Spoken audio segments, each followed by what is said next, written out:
Hi guys. So this week for this particular activity here, tax parts slash features of objects for 25 objects.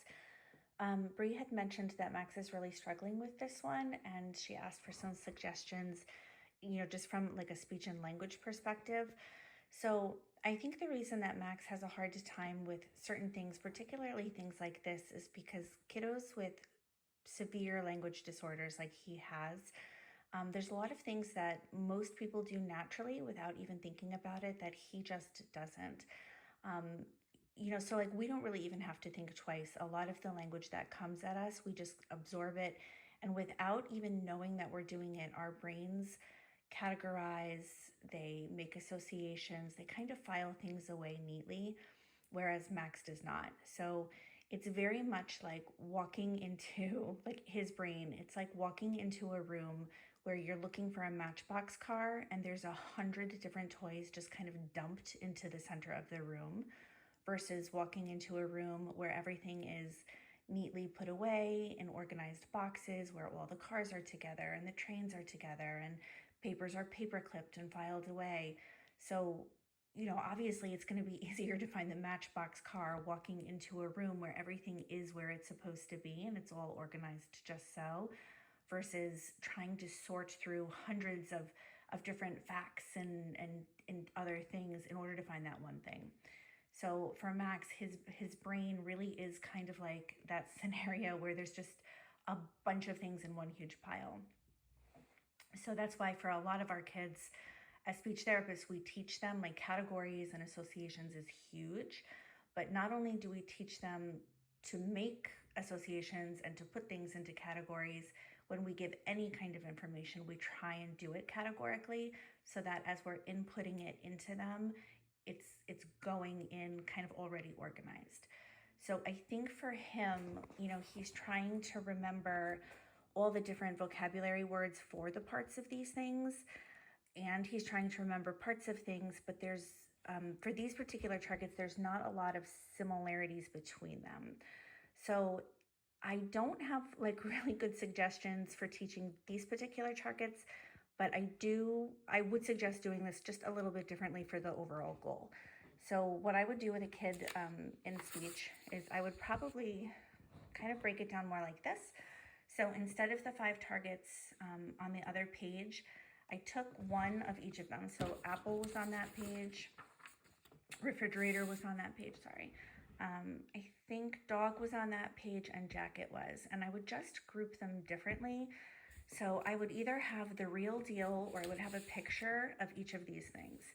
And I would go through and, we would name each of the things and then we would talk about the different parts. So we would talk about the skin or the peel, we would talk about the seeds, the flesh, and then I would go through and talk about which ones had stems and which ones had a core. So I would start with the things that all of them had.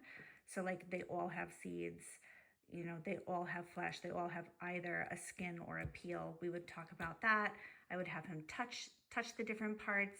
I would talk about the way the skin felt on each one, the way each thing looked. Like we would just really go into depth as much as possible, just kind of talking about it. You might have sounds silly, but you might have him like lick the outsides, feel it with his tongue, feel it with his hands, talk about what what all these things look like, and talk about the parts in that way, because it's going to be a lot easier for him to remember, oh, all of them have the skin, all of them have seeds.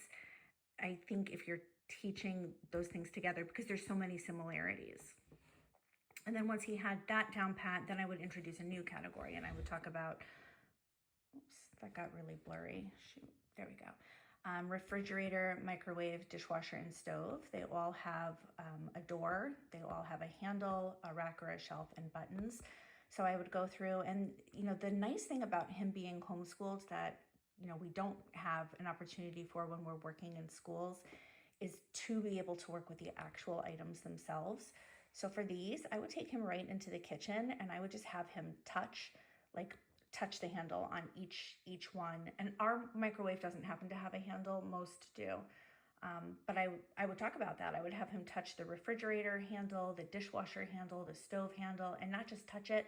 I would have him pull on it. I would open the door to each one of those things. You could talk about how some of the doors open up and down, some of the doors open side to side. And then I would just keep reviewing and reviewing and repeating as he was touching and opening and closing. And I would name all the different parts to those things. And then we would look inside and we could talk about how the refrigerator has a shelf, but the stove, it sort of has a shelf, but it's different because there's holes in it. So we call it a rack. And it's really nice because he can just experience, he doesn't really need a fancy activity. He can just experience, the different objects by touching and looking and making observations and kind of interacting with the objects, pretty much the way that he's doing with the object function, where he kind of like has to, manipulate the objects and do those things.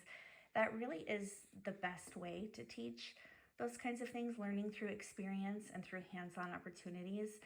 I mean, Max is the kind of kid who, regardless of how you teach it, he's gonna need a ton more exposures than we probably think is necessary or would be necessary for someone else. But that's definitely what I would do. And then after that, this is harder because these you would just have to use pictures for.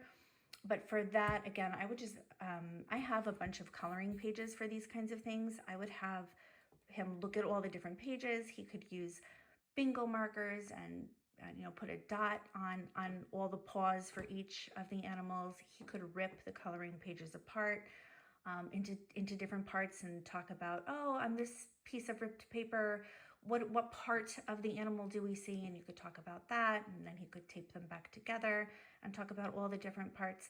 But I think because all of these things have similar parts, they all have paws and a tail and fur and ears, I just think that it's going to be not only easier for him to remember all of these different things at once, but also when he goes to retrieve it, it's kind of pre-organized in his brain because of the way we taught it. And then once he goes through all of those, after that, then I would randomize it, and I would just kind of, and I would just pick these things that you covered, but I would pick one and just say, okay, name the parts. Also, he's definitely the kind of kid who needs visuals, so I wouldn't ever try and teach anything just verbally without showing him a picture or having him have the opportunity to experience it visually in some way. So I don't know. I know that's not like super exciting advice, but that's probably how I would tackle the naming parts of things.